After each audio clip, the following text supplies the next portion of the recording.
Okay, you've been up all night worrying about something that you went to sleep. There wasn't anything wrong. You went to sleep, it was totally fine, but somehow at 1 o'clock, 2 o'clock, 3 o'clock in the morning, you woke up and it's all you can think about. You ever wonder why it's so bad at night? And then the next morning, it's like, why was I so consumed? We're going to talk about that today on today's show. Today's show, because maybe you've had a rough night.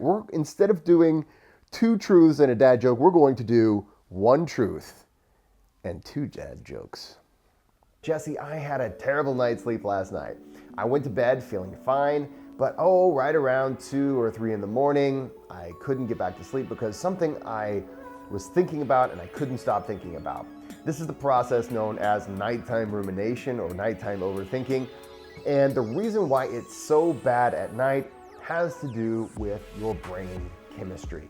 The rumination cycle is part of your default mode network that activates at random times, it seems, but it does activate on purpose, and it's part of these mental habits that we've developed.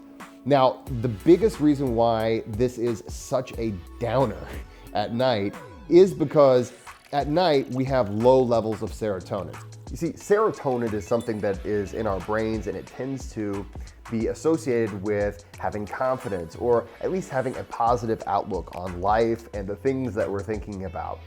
This is something that drastically drops during the night. Now, this is for multiple reasons. One is that it tends to be that in humans, and actually there's even been studies in rats, that our serotonin will be at its peak right before bed, usually right around 9 or 10 o'clock. I'm a dad, so 9 o'clock is like winning. And you'll be feeling fine, and then right around 2, 3, 4, somewhere around that time of night, your melatonin is just doing its job. It's there. Serotonin is low, and your motivational network will kick on because maybe you had to get up to go pee or whatever.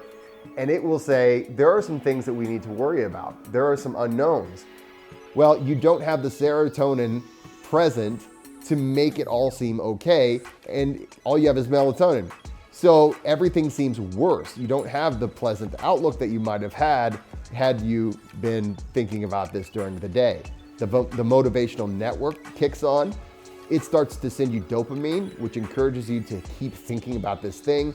And before you know it, you're in your bed, your heart is racing, and you're just wanting to go to sleep. Okay, so for one of the dad jokes, here we go. Are you ready? How do bats learn how to sleep upside down? Eventually, they get the hang of it. The problem is, this is a vicious cycle. When we get a terrible night's sleep, everything the next day looks worse. And this is just a part of being a human. When you're tired, what we call our core affect is off. So that is sort of an unconscious process that we use to look at the world, and it's filtering everything through a "it sucks" filter. And this is why we tend to lose our temper. This is why we tend to lose our cool. This is why we also tend to see things as worse than they really are. Well, then you try to go to sleep, you're already tired, you're already thinking bad things, and the serotonin levels aren't quite so high. Then it can happen again and again and again.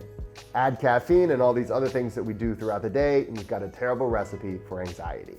I've got an online course that I just released. You can take a look at the links below if you're looking for some relief, if rumination just in general is a problem that you suffer from. But if it is something you suffer from at night, there's a few things you can do. Now, one is preventative. One is called the worry list. A worry list is just a simple list of the things you think you might be worried about. You write it down, you put it down, and you let your brain know, hey, you can rest, you're not gonna forget this stuff. The other is a breathing technique called the cadence of bliss in the language of breath. Sometimes people call it 4-7-8 breathing. And that's where you're going to breathe in for 4 seconds. You're going to hold with very full lungs for 7 seconds, and then you're going to exhale for 8 seconds. As you're doing this, you're trying to focus on things other than the thing you're worried about so that you can drift off to sleep and sleep until the morning. The last big tip is simply knowing what's happening. Knowing that, okay, this is nighttime. I am ruminating about something that didn't bother me when I was going to sleep, but for some reason it seems really terrible right now. Just understanding that, knowing that, okay, my brain chemistry has changed the way I view this topic. that can be very freeing, and it's important to put it in that perspective. Once you've done that, it's not the boogeyman anymore, it's just something that you can solve using the 4-7-8 breathing that we talked about before. Okay, now we have come to the second dad joke of the session. Let's get into it. Here it comes. Why did the man go to bed with his shoes on? He wanted to wake up and hit the ground running. Huh? Huh? Huh?